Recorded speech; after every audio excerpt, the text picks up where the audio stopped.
welcome you all for the in-house training today. First of all, I would congratulate you all for the last session. No deficiency letter till today we have received, means we have done very nicely. I thank you once again, and I want the same cooperation this year also.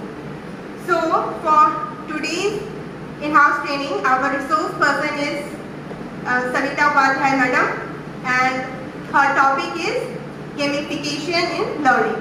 So I invite ma'am, please.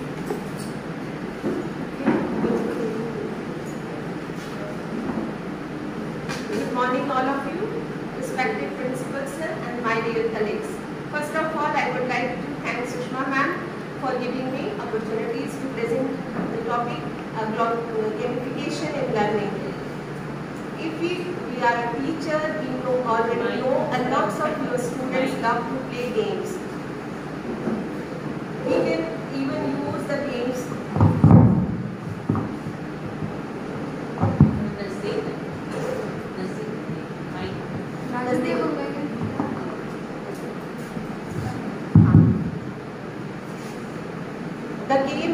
to learn about history through having students explore places like the Haldi Ghato ka Maidan. Instruct students lesson on the area, land, rivers, valleys and year of the events. Teacher may need learning and support to use game in the classrooms. Schools teacher must decide how, what and when game will use, include the students' learning.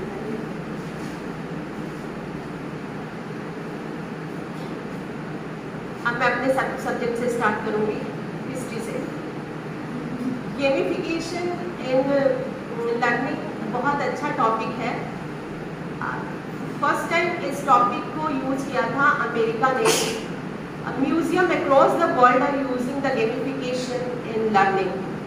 First of all I am going to tell you a story. Some of the different way of the museum use the gamification through the virtually and recreating world by using the mobile apps and based puzzles and quiz.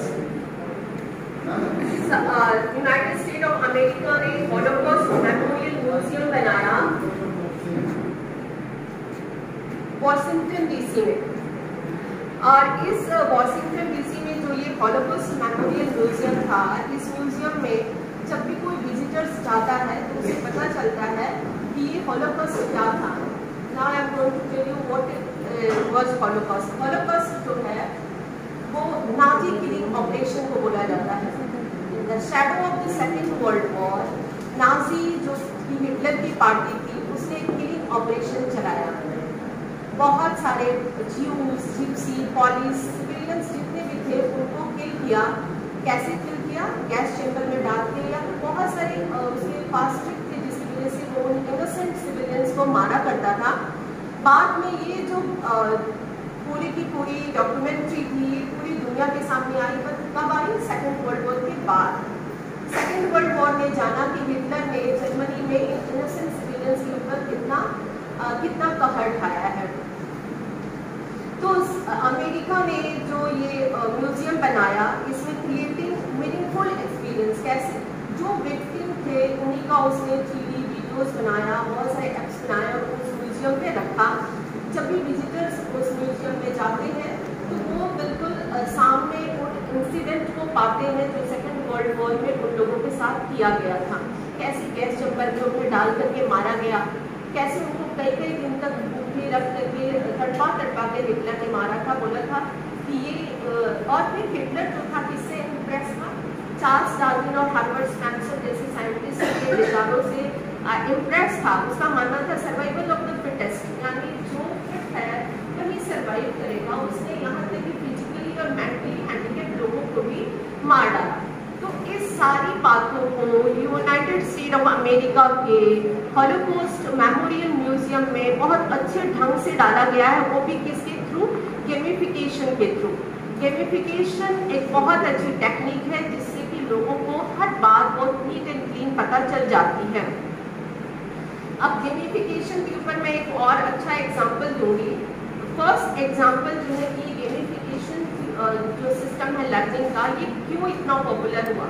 तो second time इसको जिस किया, उस company का नाम था McDonald. McDonald जो है वो अमेरिका की एक बहुत ही रेस्टोरेंट मतलब फूड चेन कंपनी है और इसके 1300 रेस्टोरेंट हैं।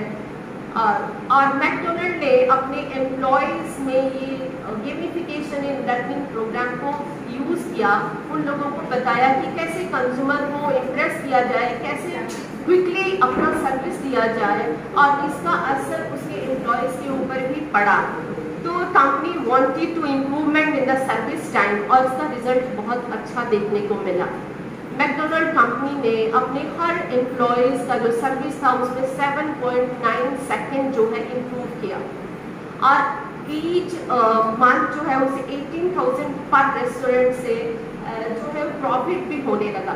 तो गेमिफिकेशन जो टेक्निक है लर्निंग का, इसको मैकडोनल्ड ने यूज़ किया, फिर अमेरिका के में जो हॉलोकॉस्ट म्यूजियम बना उसमें यूज़ किया गया और उसके बाद धीरे धीरे ये जो टेक्निक है वो पॉपुलर होती चली गई। अब तो बहुत सारे इस पर ऐप्स भी आ गए हैं और बहुत देशों में इसको स्टूडेंट को इस गेमिफिकेशन के थ्रू, जिसमें पजल्स हैं बहुत सारे और प्रॉब्लम डाल करके सॉल्यूशन निकालवाया जाता है स्टूडेंट को ताकि उनका मेंटली इम्प्रूवमेंट किया जा सके।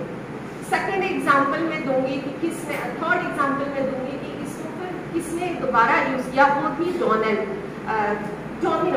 डोमिनोज भी एक फूड चेन कंपनी है और इसके सामने अपने कस्टमर को इम्प्रेस करने के लिए कुछ चाहिए था, क्योंकि इसने पूरी दुनिया में अपने पिज़्ज़ा के लिए वो चाहता था कि मेरे पिज़्ज़ा पूरी दुनिया के लोगों को पसंद आए, पर सबके टेस्ट अलग अलग होते हैं। जैसे इंडिया के लोगों को स्पाइसी चाहिए, थाई पीपल्स को थोड़ी स्वीटी पिज़्ज़ा चाहिए।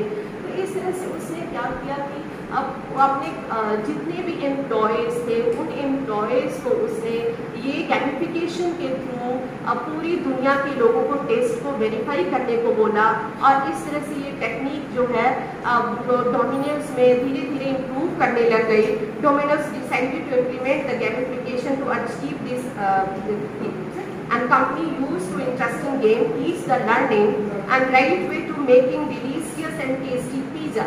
और इस तरह से डोमिनोज के जो एम्प्लॉयज़ थे उन्होंने टेस्टी पिज़्ज़ा बना करके पूरी दुनिया के लोगों को खिलाया और वो किस टेक्निक के थ्रू खिलाया, गेमिफिकेशन एंड लर्निंग के थ्रू।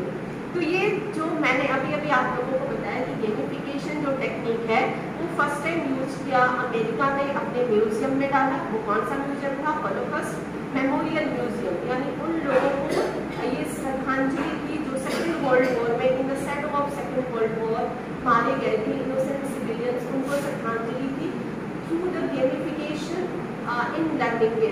फिर सेकेंड हम लोगों ने जाना कि मैकडोनल्ड कंपनी ने कैसे अपने बिजनेस को बढ़ाया। थर्ड हमने जाना डोमिनोज का। अब हम एक और एग्जांपल लेंगे, वो है माइक्रो। जो तीसरी कंपनी है उसका नाम है माइक्रोसॉफ्ट। माइक्रोसॉफ्ट ने भी गेमिफिकेशन लर्निंग पावर को यूज किया। इसके सामने क्या प्रॉब्लम थी, इसके सामने इसके जो कॉल सेंटर में जो एग्जीक्यूटिव काम करते थे उनको अवेयर करना था, उनको सिस्टम सिखाना था ताकि वो कंज्यूमर को प्रॉपरली ट्रीट कर सके। तो इस तरह से इसका भी रिजल्ट, माइक्रोसॉफ्ट का भी रिजल्ट काफ़ी अच्छा रहा। गेमिफिकेशन इन लर्निंग के थ्रू उसके एम्प्लॉयज़ ने इंक्रीज किया अपने अंदर नॉलेज और बहुत सारी अवेयरनेस। तो ये टेक्निक जो है धीरे धीरे अब पूरी दुनिया में पॉपुलर हो रही है एंड आई होप CBSE के थ्रू हमें भी इस टेक्निक को पढ़ाया गया है और बताया जा रहा है कि ये टेक्निक बहुत ही पावरफुल है। And I request to all the teachers, more and more teachers use this gamification and learning and earning, more earning. Thank you.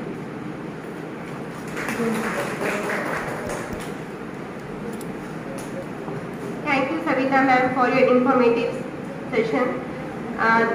Next time again we are going to invite you how to use it at least in your subject again in a very brief way.